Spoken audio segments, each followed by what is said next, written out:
Welcome to Old Ways Gardening and Prepping. My name is Teresa. I'd like to welcome you out to my backyard on this ungodly hot day underneath the canopy in the shade. And it's time to talk about lavender. One of the owls, Deborah, had asked me to do a video on harvesting lavender. Well, I only have 3 plants of lavender that I need to get planted, but they're the best growing lavender I have ever had, and I'm very, very impressed with this one. Now, it's called, let's try not to murder it, Avignon Early Blue Lavender. Let's see, can you see it? There you go.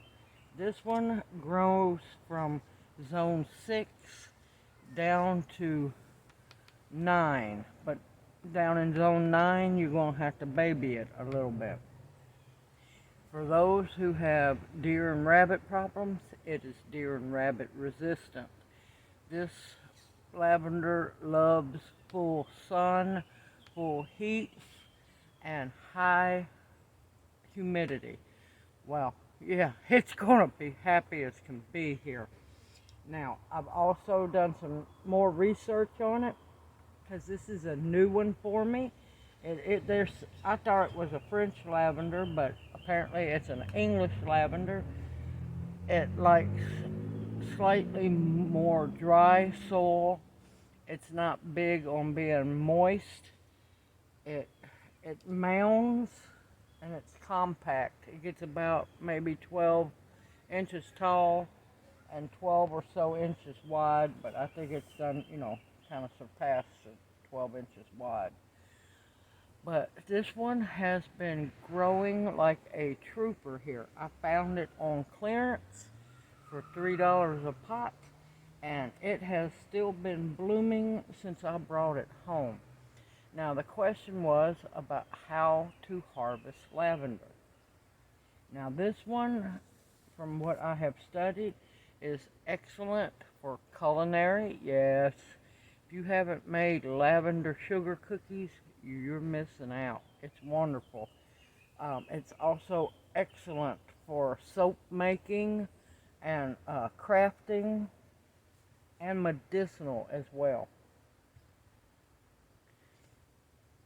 Like I said, it loves heat. Basically, this plant can take the torture, and it's a perennial as well. Now, what I'm going to do is take my scissors. Now, if you're wanting to make like the lavender wands, the long braided bundles of lavender, you're going to want to cut your stems as long as you can. This one doesn't have really long stems, but you want to cut it back to the second set of leaves to where you see more coming up and out.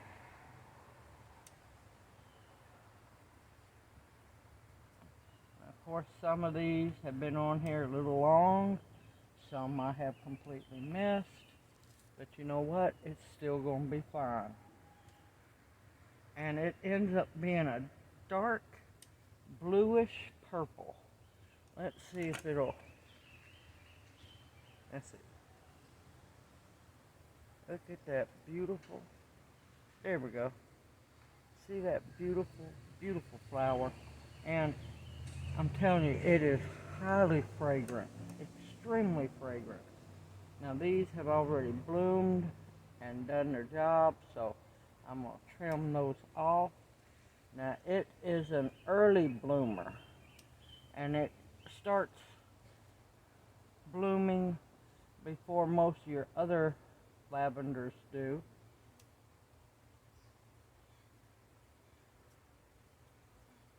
Now, if you wanted to, you can also save the stems and use those.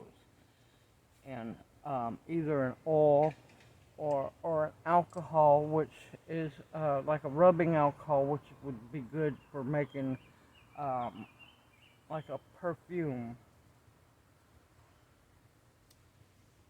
Some of these are not going to be long enough to do what I want to show you, but you know what? That's perfectly fine.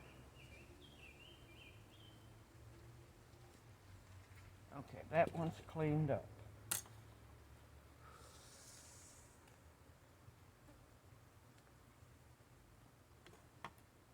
But these have shorter stems, but I think it's because they were tortured where I got them from and not took very good care of. So, the little ones I'm just going to set aside and lay them out to dry. This poor little guy, one flower on it. It's a trying. But you want to cut back all the dead stems and those that already bloom, because you might get several flushes out of it, because it blooms, from what I've read, blooms from early spring all the way up into the middle of summer. So you could get a lot of harvest off these babies. And if you keep it trimmed, and or in my case deadheaded, you could get a whole lot more flower flush. But I'm telling you, these poor things have been out, and we've been up in the hundreds, and they are still looking wonderful. I'm extremely proud of them, because this is the first lavender that I've had that's actually doing very well.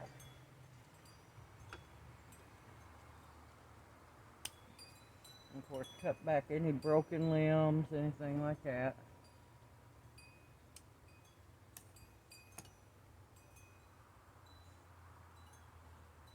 But the buds, if you can see them, it's not going to focus. But the buds are a deep bluish purple, and when the flowers open up, they are a beautiful, really light lavender. But these are wonderful for soap making.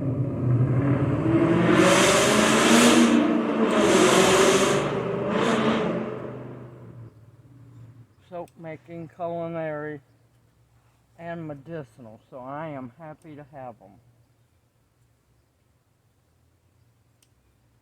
But these, like I said, if you can cut them back past the first set of leaves and cut the stem back to the second set, it'll encourage more growth.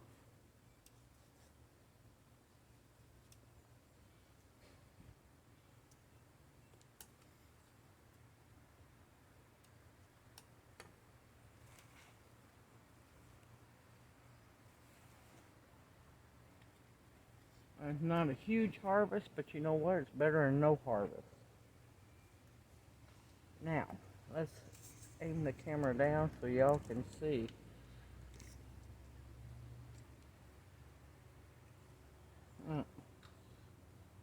Now these smaller ones, I'm just going to lay them on a screen or paper towel so they can dry.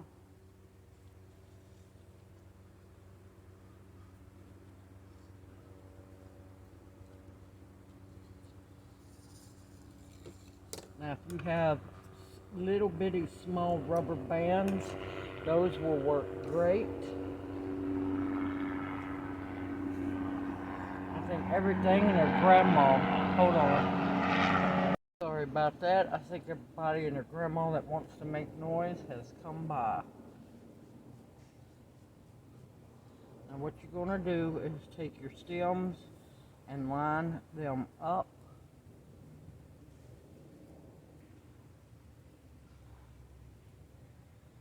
Oh, they smell so wonderful. And it is a very, very fragrant lavender. Now, any buds or flowers that fall off, definitely put them on the paper towel with the other ones to dry.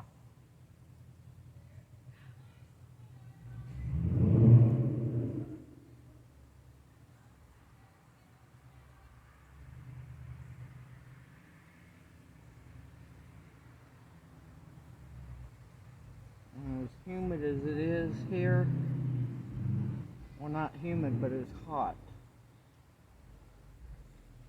these ought to dry in no time. Now, that can go on the, and see, like I said, all these little buds, lavender buds, you want to keep them.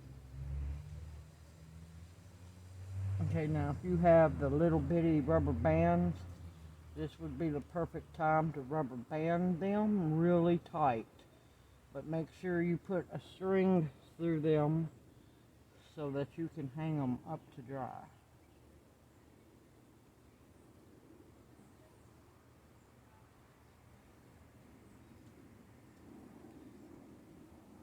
You want to tie it tight because you got to remember that as they dry, they shrink.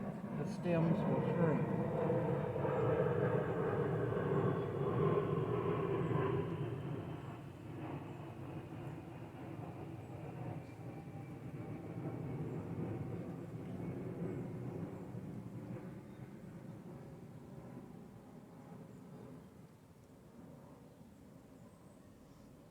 And there you have it, my first little lavender harvest. And what I'll do is I'll tie these up here underneath the canopy and let them hang and dry. Simple, easy, anybody can do this. Now of course, if you're blessed with more lavender, you'll do the same thing. Just keep bundling them up and hang them to dry. Okay, simple, easy. You know how to harvest them. You know now how to hang them to dry, unless they're small stems, and you just leave them small and put them on paper towels on a plate to dry. Anybody can do this. And this lavender I am extremely happy with because it has really grown very well since it come from the, plant prison camp, also known as some of these box stores. It's thriving and it's happy now. If you have any questions, please feel free to ask them in the comment section below. I am more than happy to answer them as soon as I can. I hope this helps you and Deborah and answers your questions. I'm going to get off here before I melt. And also wanted to say, nope, I haven't cut my hair off. It's the South. When it starts getting hot, you put the hair up to survive. Everyone take care. Keep stock in your pantry. Keep your head on a swivel, and don't let these other people out there paranoid and panic you. Stay the course. Keep on stocking everything you can. I look forward to seeing you in my next video. May you each be blessed. Everyone, take care.